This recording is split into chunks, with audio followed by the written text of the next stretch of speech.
Bienvenue à un nouvel épisode de Médecine in 3 minutes. Comme d'habitude, on va droit au but. Le sujet est exposé d'une manière brève, claire et souvent illustrée. Le sujet d'aujourd'hui est à propos de la physiologie du cycle menstruel. La ménarche. Quand le cycle menstruel apparaît pour la première fois chez une fille, cette période s'appelle la ménarche. La moyenne d'âge est de 12 à 13 ans. Euh, Probablement, c'est le début de la reproduction, du potentiel de reproduction chez la fille. En réalité, ces premiers cycles menstruels sont anovulatories. Ça veut dire quoi? Ça veut dire que il n'y a pas d'ovulation dans les premiers cycles. Donc, la reproduction ne va pas probablement se produire jusqu'à 2 ou 3 ans après les premières menstruations.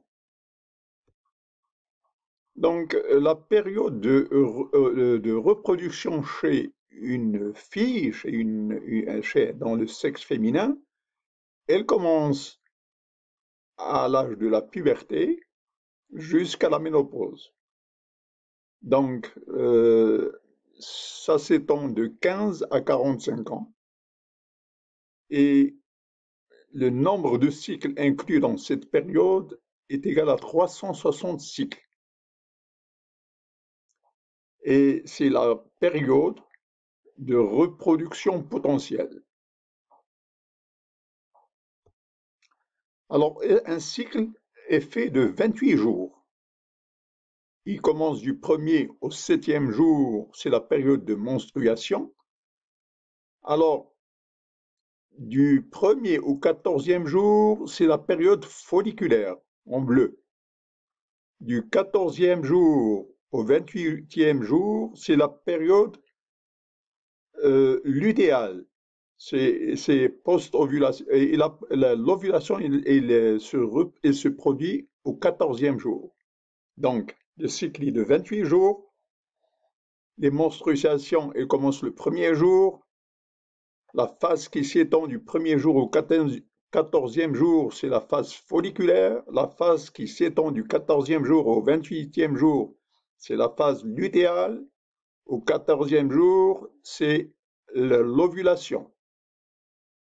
Alors, phase proliférative et phase sécrétoire. Ici, en bleu, c'est la phase proliférative. Ici, c'est la phase sécrétoire. La ménopause, c'est une phase qui arrive aux environs de 51 ans. Alors, le dernier cycle menstruel a disparu. En fait, les follicules continuent d'être présents histologiquement, mais ils ne sont pas fonctionnels. Donc, c'est une période non c'est une période de la fin de la phase de reproduction potentielle. Alors, dans la muqueuse qui tapisse l'endomètre, on assiste à deux zones. Une zone, ce qu'on appelle la zone basale et la zone fonctionnelle. Alors, la zone basale, c'est elle qui assure la régénération des tissus, alors que la zone fonctionnelle, euh, qui arrive en deuxième période du cycle, eh bien, quand la progestérone, durant cette deuxième phase du cycle, commence à régresser, eh bien, il se produit des spasmes autour des artères et une ischémie. Cela engendre la libération des prostaglandines de telle sorte à ce que cette zone va disparaître. Donc, zone basale, première phase du cycle, zone fonctionnelle, deuxième phase du cycle. À la fin du cycle, quand la progestérone disparaît, eh bien, il entraîne la régression de cette zone. Alors, la durée d'un cycle est de 28 jours.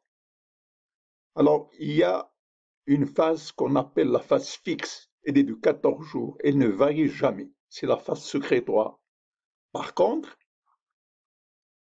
cette phase-là, elle est variable.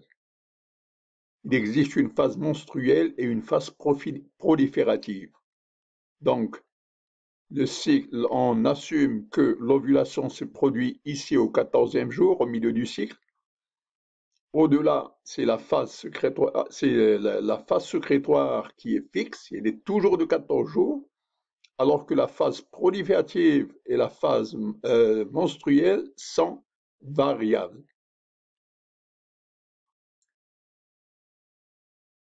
Alors, la phase proliférative, euh, elle survient quand les œstrogènes sont prédominants. Donc, ici, dans la phase variable, les œstrogènes vont commencer à être sécrétés jusqu'à ce qu'il arrive à un maximum. Alors, quand les œstrogènes arrivent à leur maximum, c'est là que commence la phase proliférative, la phase sécrétoire, pardon. Alors, voici un cycle de 28 jours. Ici, au milieu, c'est le 14e jour. Donc, l'ovulation, elle est assumée se produire au 14e jour. Eh bien, l'image hormonale au cours du cycle est comme ceci. Alors, il existe euh, l'antéhypophyse, l'hypophyse antérieure, et ici, les ovaires. Donc, l'hypophyse antérieure va sécréter la FSH, qui va augmenter durant tout le cycle et va être maximum à la moitié de la première moitié du cycle pour commencer à régresser. Par contre, LH, elle est stationnaire, elle est au minimum.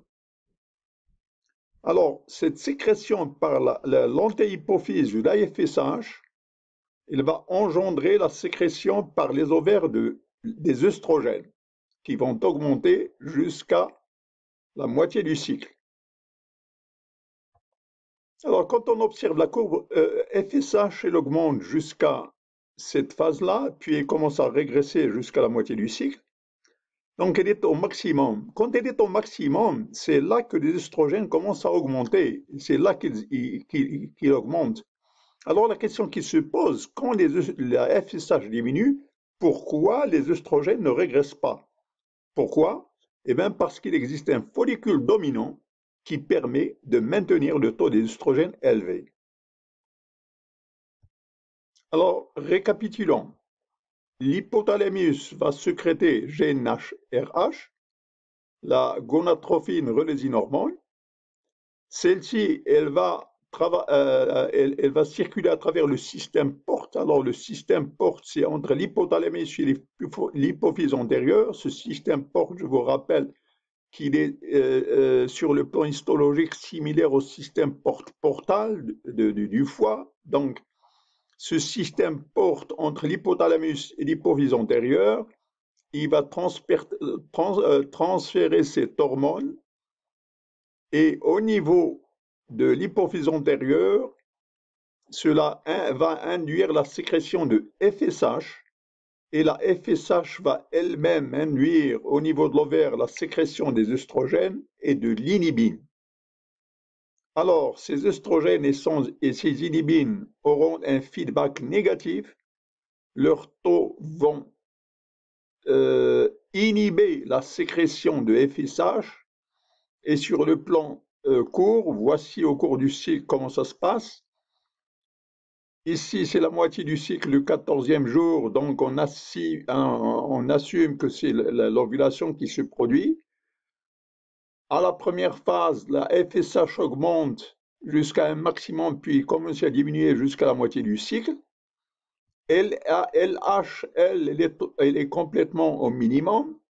À la moitié du cycle, quand la FSH a complètement régressé, la LH, elle va, faire un pic. Elle va faire un pic au niveau le 14e jour. Sur le plan ovaire, les œstrogènes vont augmenter. jusqu'au 14e jour aussi. Alors, quand la LH est à son maximum, elle va induire la production des progestatifs, de la progestérone. Alors, cette progestérone, elle va augmenter. Et cette augmentation de la progestérone s'effectue dans la deuxième phase du cycle, alors que les estrogènes, c'est la première phase du cycle. Donc FSH, LA et estrogène, c'est la première phase du cycle. LH est au maximum le 14e jour, et puis la progestérone, elle va augmenter jusqu'à la moitié du deuxième cycle. Alors, il faut remarquer qu'après la ménopause, les œstrogènes et l'inhibine ne sont plus produits. Et comme ils ne sont pas produits, qu'est-ce qui va se passer? Il va se passer que les follicules ovariens ne seront pas fonctionnels et le taux de FSH à la ménopause va être élevé. Donc, œstrogène en baissé, inhibine a baissé, FSH augmente et des follicules qui ne sont pas fonctionnels à la ménopause. En fait, l'hypophyse antérieure sécrète la FSH, les ovaires sécrètent des œstrogènes, mais c'est le corps jaune qui sécrète la progestérone. Alors, pour cette sécrétion de progestérone, il y a un phénomène important qui va se produire. Alors, au 14e jour, le taux de progestérone sécrété par le corps jaune, il va augmenter et la progestérone augmente jusqu'à la moitié de la deuxième phase du cycle. À ce moment-là,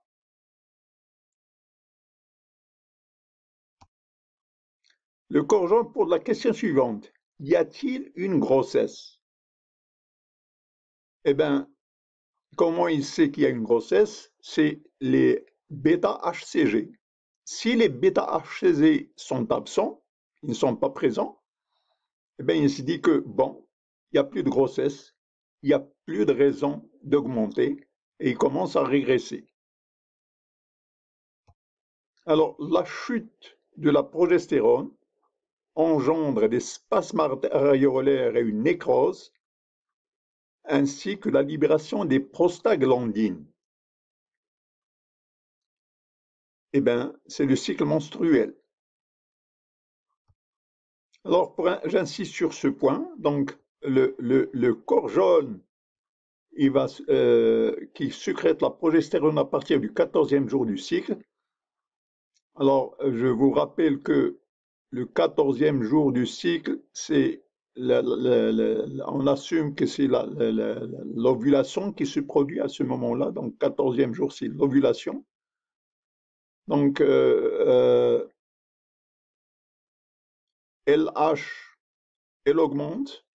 Alors, quand LH augmente, ça produit l'ovulation, et cette ovulation, elle est concomitante avec une augmentation du taux de progestérone qui augmente, et ce taux de progestérone va augmenter jusqu'à la moitié du deuxième cycle.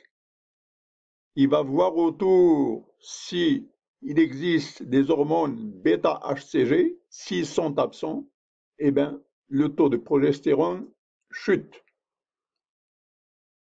Alors, bêta-HCG absent, ça veut dire qu'il n'y a pas de grossesse. S'il n'y a pas de grossesse et que le taux de progestérone chute, qu'est-ce qui se passe? Eh bien, c'est le cycle menstruel. Comment?